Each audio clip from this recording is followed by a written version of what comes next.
how to reinstall macOS from disk utility on your MacBook. First, shut down your computer and wait for a few seconds until it is completely turned off. Then we need to press on the key combinations, the R key, the command key, and the power buttons. So press on the three keys at the same time, press and hold. So let's go. Let's do it now. Command R and power button. Press and hold. Once you hear the computer boot up with the Apple logo, continue to hold. Continue to hold until you see it say loading startup options. Then let go of the buttons. Here you see a boot in. Now click on options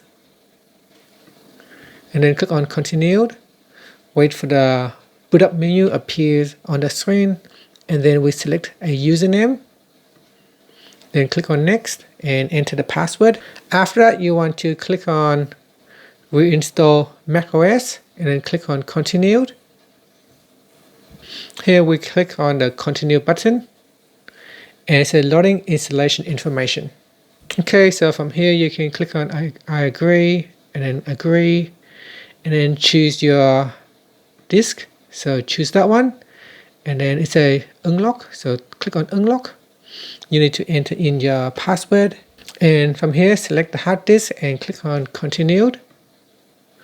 Then it says your computer is not connected to a power source, so you need to connect to a power source and click on continue.